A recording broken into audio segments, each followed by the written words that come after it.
Amidst the clamor of this mortal coil, where the tongues of men are often sharper than cold steel, we are misled to believe that victory demands the sight of an enemy crumbling at our feet. But hark, you souls who seek true stillness, such is but the triumph of butchers.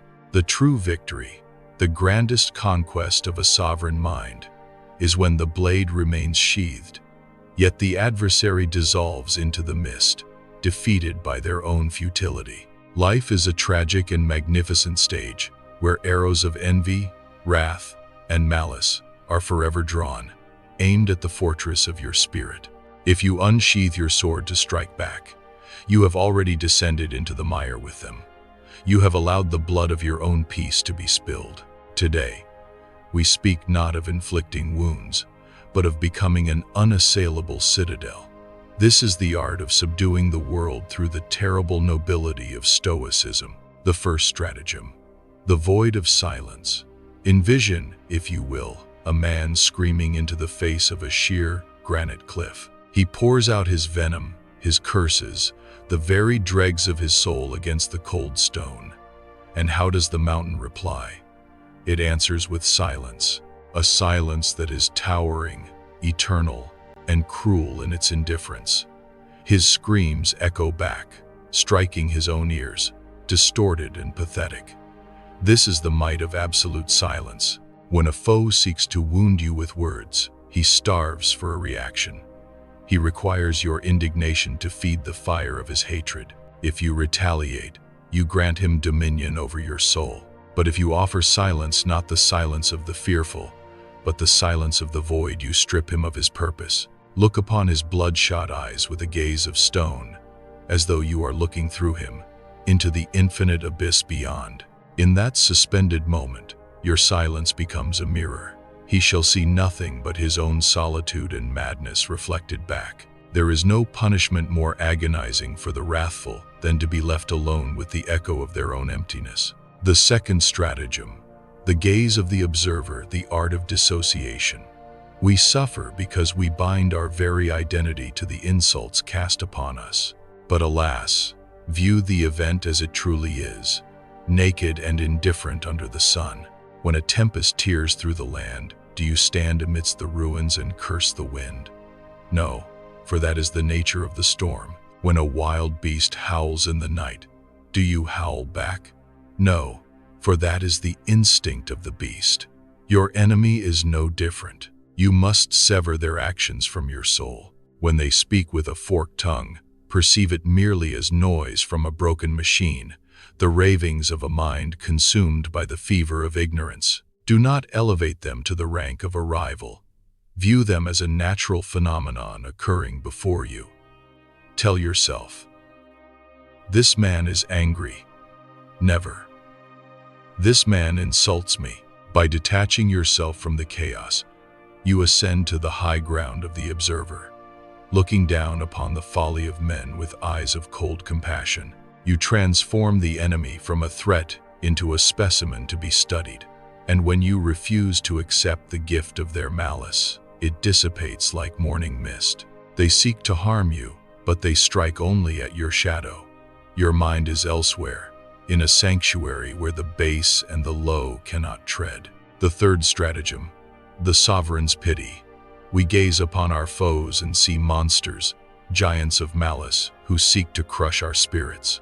This illusion breeds fear, and fear breeds hatred. But the Stoic emperor, Marcus Aurelius, unveiled a tragic truth.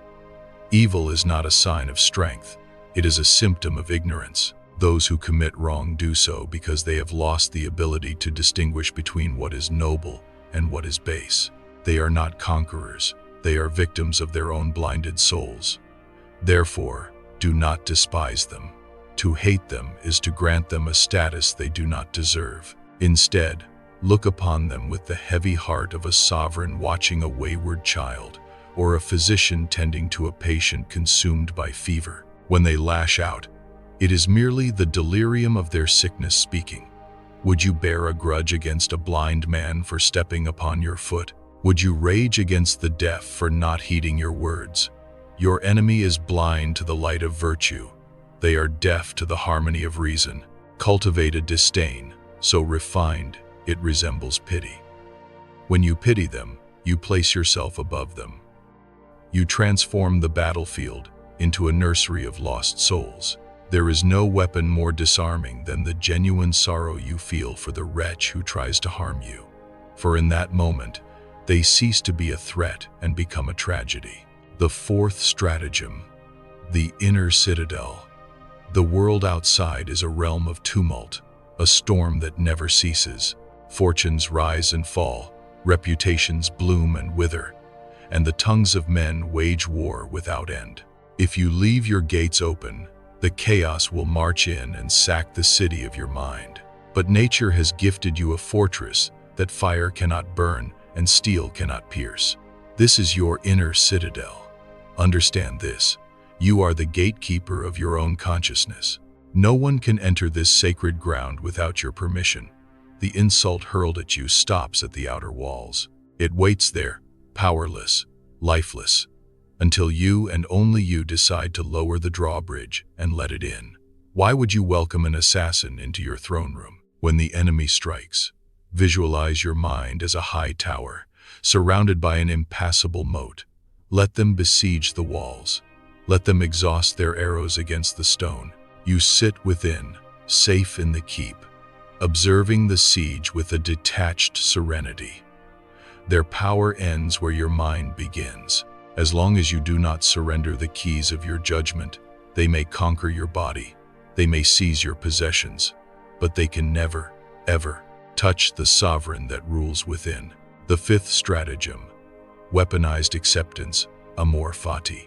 There exists a secret alchemy known only to the wisest of sages, a method to turn the basest lead of misfortune into the purest gold of character. The common man prays for a life without obstacles, but the Stoic prays for the strength to endure them. When your enemy plots against you, when they construct hurdles to impede your path, do not despair. Instead, embrace it. Embrace it with a ferocious love. This is Amor Fati, the love of one's fate.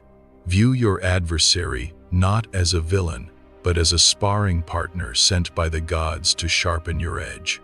Without the hammer, the steel remains formless. Without the fire, the clay remains soft. Your enemy, in their misguided hatred, provides the heat and the pressure you require to become unbreakable. When they slander you, it is a chance to practice integrity. When they obstruct you, it is a chance to practice patience. Smile at the obstacle, for it is the way.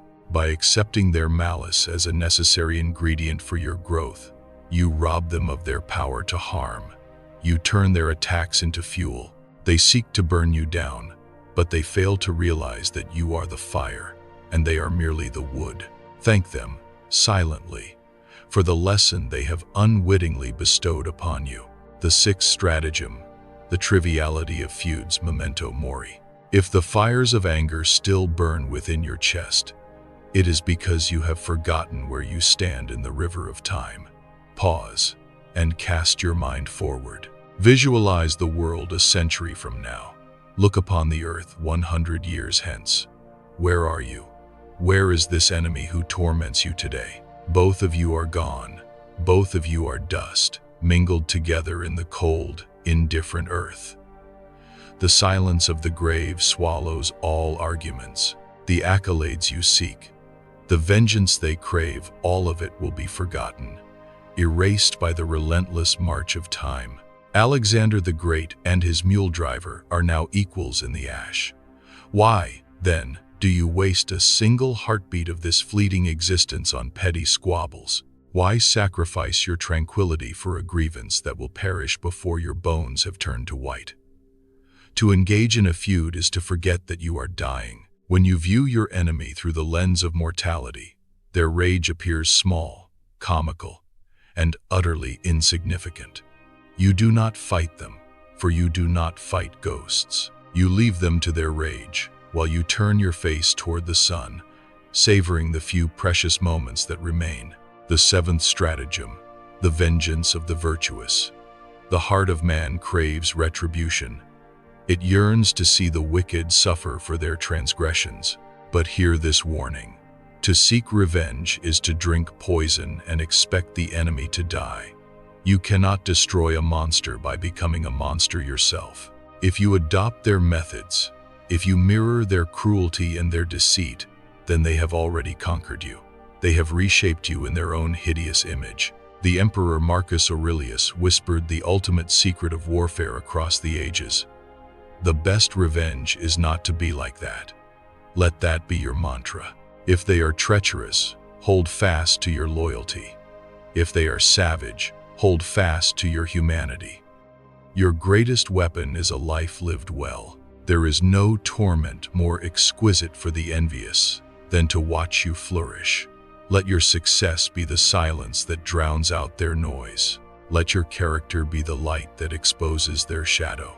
When you rise above the mire, untouched and radiant, you prove that their power over you was always a lie. Your joy is their punishment. Your tranquility is the blade that cuts deepest. By simply existing in your excellence, you defeat them without lifting a finger. And so, we sheath the sword. The dust settles on the battlefield, and a strange silence descends. It is not the silence of death, but the silence of mastery. You have not slain your enemies with iron. You have rendered them irrelevant with wisdom. Remember, the wars of this world are endless, but the fortress of the mind is eternal. Iron may rust, stone may crumble into sand, and the names of kings may be forgotten by the wind. But a soul tempered by reason, a spirit that refuses to be broken by the chaos of the mob, is invincible. Do not walk the path of the beast. Walk the path of the sovereign. Stand tall amidst the ruins. Forge your steel mind.